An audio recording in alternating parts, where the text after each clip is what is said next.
झेल ने अजून फिरोचो। इस्रायलचो राज्य ने यहुदाचो राज्य दोघांनी देवाचे विरुद्ध पाप करी। तांदय देवाने जे सोगंद सिनायवर ओपणे आसी ते तोडू मेली।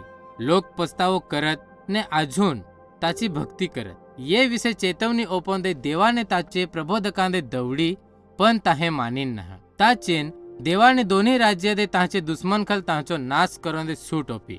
आसूरचो साम्राज्य जो शक्तिवाळो आसी अने घातकी देश आसी तेहे इस्रायलचे राज्याचो नाश करी।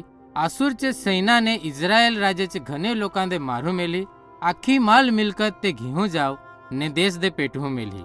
आसूरचे लोक आखेज आगेवान धनवान लोक ने जे कुशळ कारीगर आसी ते आखांदे गोळे करून ताहे आसूर घेऊन या। खाली गरीब इस्रायली जहांदे मारने नहा आसी तेज इस्रायलचे राज्य में रहीन। ताचे मंगे आसूर याहे विदेशी हांदे इस्रायलचो राज्य जथे आसी तथे रोहोंदे घेऊन या। विदेशी आहे नाश करने सहारा दे अजून बांधी ने इस्रायल हारी परनीन काय जे तथे रहने आसी। इस्रायलचे जे वंशज विदेशी हांदे परणने आसी ते समरून आखान। यहुदा राज्याची लोक हे नांगी काय देवाची आराधना ने आज्ञा पालन नहा करत असे इस्रायल राज्याची लोकांदे कसिक शिक्षा होन। तरी पण ताहे मूर्तिपूजा करोचो ने कनानी हाचे देवाची उपासना करोची चालू राखी।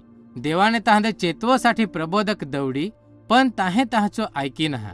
आसूरने इस्रायलचे राज्याचो नाश करी ताचे 100 वरीस मंगे देवाने नबुखादनेसार जो बाबेलचो राजा आसी ताद यहुदाचे राज्यावर लढाई करून दवडी। बाबेल शक्तिवाळो साम्राज्य आसी। यहुदाचे राजाने नबुखादनेसार राजाचो गुलाम बनोचो कबुलीन ने तेहे दर वरीस घणे पैसे ओपोचो नक्की करी। पण कलेखांड वरीस मंगे यहुदाचे राजाने नबुखादनेसार विरुद्ध लढाई करी। ताचेन बाबिलने अजून येहूने यहुदियाचे राज्यावर हमलो करी। ताहे यरूशलेमचो सहार कब्जे करू घेत भक्तिस्थानचो नाश करी ने शहर ने भक्तिस्थानचो आखो खजानो लुटू घेत।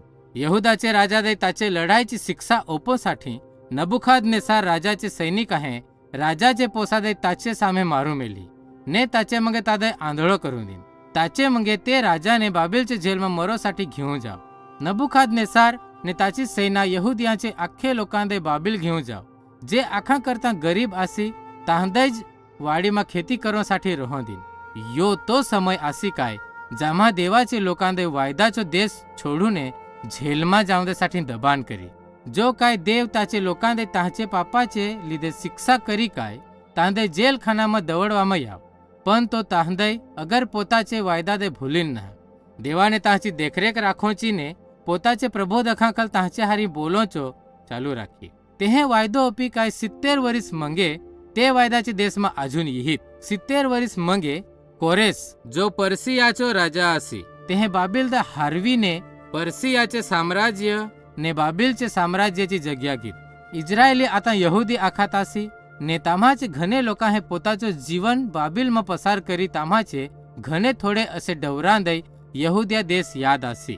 पर्सियन साम्राज्य शक्तिवाळो राज्य आसी पण ताहे जितनी प्रजावर ते दयाळू आसी। कोरेस पर्सियाचो राजा बनीन ताचे लगेज मंगे ते हुकुम करी काय जे यहुदी यहुदिया अजून जाऊ दे मागत हवे ते पर्सिया सोडून यहुदिया जाऊ शकत। तेहे भक्तिस्थानचो अजून बांधकाम करोसाठी पैसे पण ओपी। ताचेन जेलखानामा 70 वरीस मंगे यहुदियाचो एक बारीक ग्रुप यहुदियाचे यरूशलेम शहरमा अजून याव।